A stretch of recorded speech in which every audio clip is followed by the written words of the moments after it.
नमस्कार, देश प्रदेश में आपका स्वागत है। मुंबई से मैं हूं पूजा भारद्वाज और दिल्ली से मेरे सहयोगी परिमल कुमार बने हुए हैं। देश प्रदेश की शुरुआत कर रहे हैं उत्तर प्रदेश की बड़ी खबर के साथ, जहां गोरखनाथ मंदिर के बाहर एक शख्स ने पुलिस वालों पर जानलेवा हमला किया है और इस दौरान 2 पुलिस वाले घायल हुए हैं। यूपी सरकार ने इसके जांच के आदेश दे दिए हैं। एक खास टीम भी इसके लिए गठित की गई है और इस पूरे मामले का सीसीटीवी फुटेज भी सामने आया है, जो आपको इस वक्त हम दिखा रहे हैं टीवी स्क्रीन पर। इस सीसीटीवी फुटेज में एक शख्स पुलिस वालों पर हमला करता हुआ दिख रहा है। शख्स मंदिर के नजदीकी दीवार से भागते हुए आता है और पुलिस वालों को गिराकर उन पर हमला करता है। इन तस्वीरों में ये पूरी घटना साफ नजर आ रही है। ये हमलावर IIT ग्रेजुएट है। उसने मंदिर में घुसने की कोशिश की थी। पुलिस का कहना है कि आतंकी हमले की आशंका से इनकार नहीं किया जा सकता है। और आपको बता दें कि इस घटना के बाद मुख्यमंत्री योगी आदित्यनाथ गोरखपुर में अस्पताल में घायलों से मिलने के लिए पहुंचे।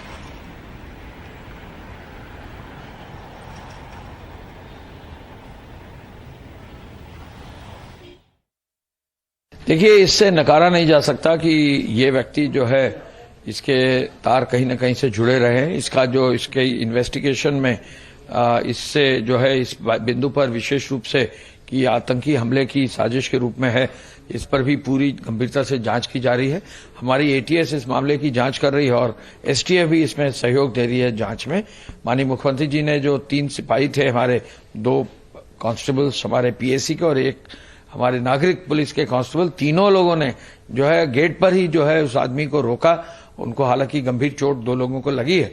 उनको जो है 5 लाख रुपए का पुरस्कार का इनाम का भी जो है घोषणा की है। ATS के द्वारा इस पूरे प्रकरण की विवेचना की जा रही है तथा हमारी जो ATS और STF 2 विशेषज्ञ एजेंसियां हैं, उनको इस पूरे प्रकरण के पर्दाफाश के लिए लगाया गया है। हम अन्य सभी एजेंसियों के साथ भी संपर्क बना रहे हैं और जो ये घटना है, ऐसा प्रतीत हो रहा है कि ये एक बड़ी साजिश का हिस्सा है और इसकी गंभीरता को मानते हुए ही हम आगे की कार्रवाई कर रहे हैं। वहाँ एक सुरक्षित जगह पे उसने नारा लगा के, एक धार्मिक नारा लगा के घुसने का प्रयास किया और उस दौरान वहाँ पे जो सुरक्षाकर्मी थे, पुलिस के अधिकारी थे, उस पे उसने एक धारदार हथियार से हमला किया है, जिसमें लोग गंभीर रूप से घायल हुए हैं और उसके बाद से बहादुरी का परिचय देते हुए लोगों ने उसकी गिरफ्तारी की है। देखिए, अभी तक जो बरामदगी हुई है, इसमें फोन और एक लैपटॉप मिला है और अभी तक के प्राथमिक छानबीन से पता चला है कि IIT पोवई से ये इंजीनियरिंग की थी, 2015 में ग्रेजुएट हुआ था। तो काफी पढ़ा लिखा आदमी है। ये ऐसी स्थिति में ये चीज क्यों हुई, इस चीज को गहराई से छानबीन की जाएगी। टिकट और अदर चीज मिली है, जो कि हम अभी आपको और फर्दर डिटेल्स अभी डिस्क्लोज नहीं कर रहे हैं। बट ये है कि एक गंभीर मसला है, एक गंभीर इंस्टीट्यूशन पे इसने हमला किया है और हम लोग कठोरतम कार्रवाई ऐसे व्यक्ति पे करेंगे। राजस्थान के करौली में कल हुई हिंसा के बाद से तनाव बना हुआ है और वहां पर इस वजह से आज भी कर्फ्यू लागू है और आज देर रात तक के लिए इंटरनेट सेवाएं भी बंद कर दी गई है। यह हिंसा तब हुई है जब हिंदू नववर्ष मनाने के लिए करौली में एक बाइक रैली का आयोजन किया था, जिसमें 35 लोग घायल हुए थे।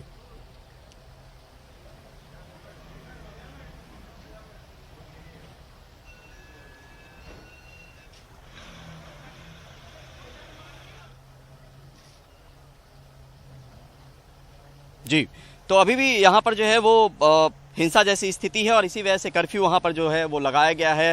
इंटरनेट सेवाएं भी बंद करने की बात है और यहाँ पर एक बार फिर से आपको बताएं कि हिंसा तब हुई है जब नववर्ष मनाने के लिए करौली में एक बाइक रैली का आयोजन किया गया था और उसमें 35 लोग घायल हो गए थे। तब से ये राजस्थान के करौली में इस तरह का माहौल बना हुआ है और उसके बाद से ही कर्फ्यू जो है वो लागू है। बीजेपी इलेक्शन मोड में आ गई राजस्थान के अंदर। JP नड्डा का जी आना, अमित शाह जी आने वाले हैं, तो बीजेपी अभी से ही राजस्थान को इलेक्शन मोड पे ले आई है। दंगों का होना और जगह जगह तनाव पैदा करना, ये तमाम बातें इलेक्शन मोड की शुरुआत है राजस्थान के अंदर। हिंसा किसी तरह की हो, घरेलू हो या पब्लिकली हो, प्राइम मिनिस्टर ये संदेश दे हिंसा को भारत सरकार बर्दाश्त नहीं करेगी, तो मैं आपको दावे के साथ कह सकता हूं ये माहौल अच्छा हो सकता है, ठीक हो सकता है, सद्भावना का हो सकता है। वो चाहते नहीं है।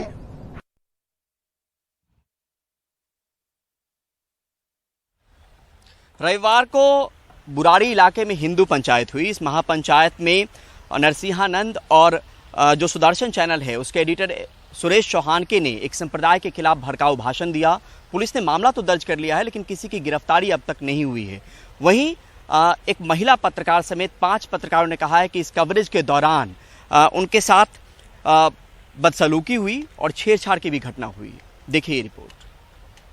2029 में भारत का प्रधानमंत्री मुसलमान होगा। बहुत लाइव हो गई दिन में। दिल्ली के बुराड़ी इलाके में रविवार को हुई इस हिंदू महापंचायत की मंजूरी दिल्ली पुलिस ने नहीं दी थी, लेकिन फिर भी दिल्ली पुलिस की ही मौजूदगी में 700 से 800 लोगों ने महापंचायत में भाग लिया। आरोप है कि मंच से धर्म विशेष के खिलाफ भड़काऊ भाषण दिए गए। भाषण देने वालों में डासना मंदिर का पुजारी यति नरसिंहानंद सरस्वती और सुदर्शन चैनल का एडिटर सुरेश चौहानके था। भाषण के वीडियो वायरल होने के बाद दोनों के खिलाफ दिल्ली पुलिस ने केस दर्ज कर लिया है। उधर एक मुसलमान ने कसम खाई कि जिस दिन इस देश का निजाम हमारे हाथ में होगा हम इस मंदिर को तोड़ेंगे और दोबारा से मस्जिद बनाएंगे। और अगर इस भविष्य को बदलना चाहते हो तो मर्द बनो, मर्द बनो, मर्द बनो। और मर्द कौन होता है? जिसके हाथ में हथियार होता है वो मर्द होता है। इस महापंचायत के कवरेज के लिए गए एक महिला समेत 5 पत्रकारों ने आरोप लगाया कि महापंचायत में मौजूद लोगों ने उनके आई कार्ड चेक किए, फिर उनके साथ मारपीट की और छेड़खानी की, उनके मोबाइल और पहचान पत्र छीनने की कोशिश की। पुलिस किसी तरह उन्हें निकालकर मुखर्जी नगर थाने लाई और पत्रकारों की शिकायत पर अज्ञात लोगों के खिलाफ 2 केस दर्ज किए गए हैं। इस मामले में पुलिस ने ट्विटर पर गलत जानकारी और भड़काऊ ट्वीट करने के आरोप में कुछ पत्रकारों के खिलाफ भी केस किया है, लेकिन फिलहाल विवादों में आए यति नरसिंहानंद और सुरेश चौहानके को अभी गिरफ्तार नहीं किया गया है। यति नरसिंहानंद के खिलाफ पहले से कई केस दर्ज हैं। हरिद्वार की धर्म संसद में भी उस पर ऐसे ही भड़काऊ भाषण देने का आरोप लगा था। तो 34 में हो जाएगा। पुलिस की मंजूरी मिले बिना पुलिस के सामने ही हिंदू महापंचायत हुई और अब पुलिस उन्हीं को तलाश रही है जो पुलिस के सामने ही भड़काऊ भाषण दे रहे थे। नई दिल्ली से कैमरामैन एजे जोसेफ के साथ मैं मुकेश सिंह, एनडीटीवी इंडिया। और कर्नाटक में हिजाब और हलाल विवाद के बाद अब मुंबई में अजान और लाउडस्पीकर की राजनीति शुरू हुई है। बीजेपी के बाद अब एमएनएस और समाजवादी पार्टी इसमें कूद पड़ी है। एमएनएस ने एक कदम और आगे बढ़ाते हुए अजान के विरोध में हनुमान चालीसा शुरू कर दिया है। क्या है ये पूरा विवाद, किस तरह से शुरू हुआ है, सुनील सिंह अपनी इस रिपोर्ट में बता रहे हैं।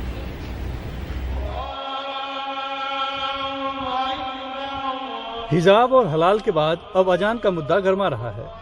एमएनएस ने तो अजान के खिलाफ हनुमान चालीसा का अभियान शुरू कर दिया है।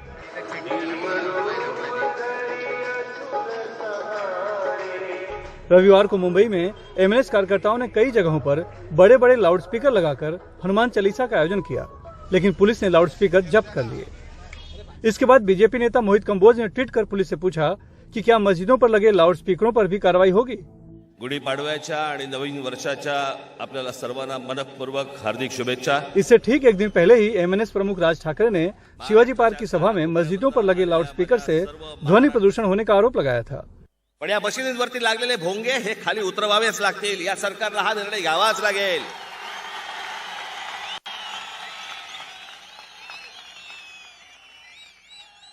नाही तर आजच सांगतोय, आत्ता सांगतोय,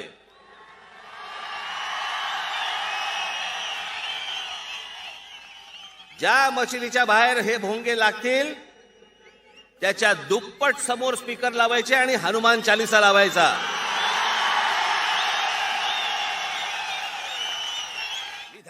एमएनएस पर बीजेपी का एजेंडा चलाने का आरोप लग रहा है, क्योंकि कुछ दिन पहले ही मुंबई बीजेपी ने मुंबई पुलिस आयुक्त से मिलकर मस्जिदों से लाउडस्पीकर हटाने की मांग की थी।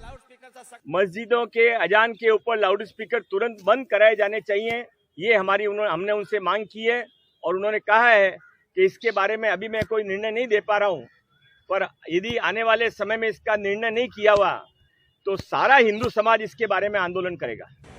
सुप्रीम कोर्ट ने साल 2005 में अपने एक आदेश में रात 10 बजे से सुबह 6 बजे तक लाउडस्पीकर के इस्तेमाल पर पाबंदी लगाई थी। बीजेपी उसे ही मुद्दा बनाकर अब मुंबई में शिवसेना को घेरने की कोशिश में है। बदले में शिवसेना ने याद दिलाया है कि इसके पहले देवेंद्र फडणवीस मुख्यमंत्री और गृह मंत्री थे, तब बीजेपी ने यह मुद्दा क्यों नहीं उठाया। 2014 से 2019 तक देवेंद्र फडणवीस मुख्यमंत्री और गृह मंत्री थे। अजान और लाउडस्पीकर का जो मुद्दा उठा रहे हैं तब क्यों नहीं उठाया गया, मुझे बताइए। यूपी में मस्जिद पर से लाउडस्पीकर निकाला क्या? मुंबई में अब समाजवादी पार्टी भी इस लड़ाई में कूद गई है। जितना भी इनको हनुमान चालीसा का लाउड स्पीकर बजाना है बजाएं वो, लेकिन मंदिर में बजाएं, सड़क पर न बजाएं, परमिशन लेके बजाएं। हम वहाँ ठंडा पानी पिलाएंगे, शरबत पिलाएंगे आपको। दरअसल बीएमसी चुनाव नजदीक है और शिवसेना के अलग होने के बाद से ही बीजेपी हिंदुत्व के प्रति उसकी निष्ठा पर सवाल उठाती रहती है। लाउडस्पीकर पर अजान भी उसी कड़ी का हिस्सा है। ये मुद्दा इतना संवेदनशील है कि सिर्फ मुंबई नहीं, देश के सभी राज्य की सरकारें इसे नजरअंदाज करती रही हैं। लेकिन बीएमसी चुनाव के पहले बीजेपी ने फिर से इस मुद्दे को हवा देना शुरू कर दिया है। मुंबई से कैमरामैन राजन दयाल के साथ सुनील सिंह, एनएचवी इंडिया के लिए। और भाई ये बात करते हैं सबसे बड़े विलय की। एचडीएफसी लिमिटेड और एचडीएफसी बैंक का विलय होने जा रहा है, जिससे फाइनेंशियल सेक्टर का अब तक का सबसे बड़ा विलय बताया जा रहा है। और जिस तरह से इसकी घोषणा हुई उसके बाद दोनों के ही शेयर में उछाल नजर आया। 41% हिस्सेदारी का अधिग्रहण किया जाएगा। ये विलय प्रक्रिया वित्त वर्ष 2024 की दूसरी या तीसरी तिमाही तक पूरी होने की उम्मीद है। एचडीएफसी के वाइस चेयरमैन ने कहा है कि इस विलय से ग्राहकों को लाभ होगा। खबर के बाद दोनों ही कंपनियों के शेयर में उछाल देखने को मिला। और ब्रेक के बाद आपको दिखाएंगे पेट्रोल और डीजल के लगातार बढ़ते दामों से किस तरीके से लोग हैं परेशान।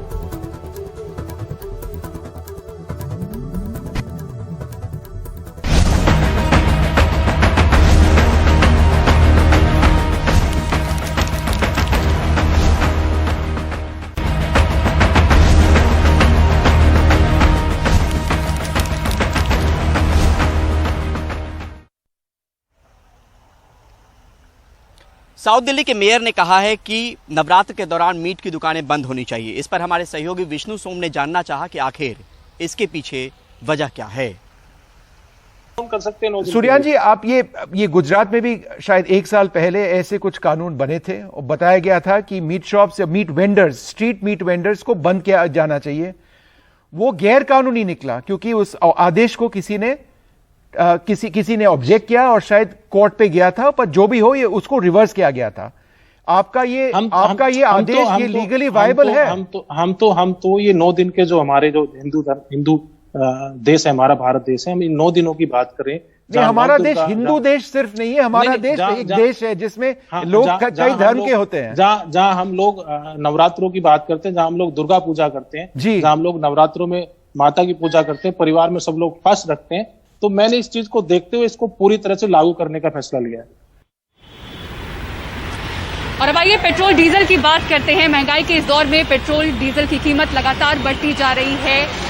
14 दिन की बात करें तो इसमें 8 रुपए का करीब इजाफा हुआ है पेट्रोल और डीजल में, और आज की बात करें तो 40-40 पैसे का इजाफा पेट्रोल डीजल में हुआ है। तो आम लोग परेशान हैं, कारोबारी भी परेशान हैं। महानगरों में सबसे ज्यादा मुंबई में पेट्रोल डीजल की कीमत है।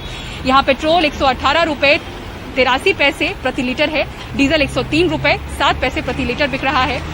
और आज सीएनजी की कीमत भी 2.5 रुपए प्रति किलोग्राम महंगी हो चुकी है। दिल्ली में इसकी कीमत बढ़कर 64 रुपए 11 पैसे हो गई है।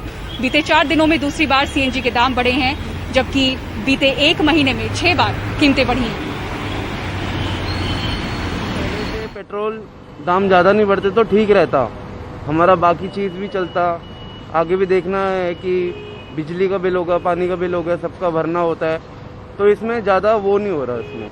सर अब जेब पे बहुत ज़्यादा मार पड़ रही है, क्योंकि तेल महंगा होने से दिन भर की जो हमारी जो इनकम होती है वो सारी तेल के अंदर चली जाती है, तो इसीलिए आर्थिक स्थिति बहुत ज़्यादा खराब हो चुकी है तेल के मामले के अंदर। पेट्रोल के प्राइसेस लगातार अभी 7-8 दिन से देखो लगातार कांस्टेंट बढ़ ही रहे हैं और हम सबकी जेब पे फ़र्क पड़ रहा है। कहीं ना कहीं पेट्रोल के प्राइसेस लगातार इतना ज़्यादा हो गए हैं कि एक आम आदमी के बजट पे बहुत ज़्यादा फर्क पड़ रहा है। और क्या हमारे ऊपर ही भार पड़ेगा भाई, प्राइवेट नौकरी करने वालों पे, सरकारी वालों का हर साल डीए बढ़ जाता है भाई इतने %, हमारी तनख्वाहें कम हो गई है, क्या करूं?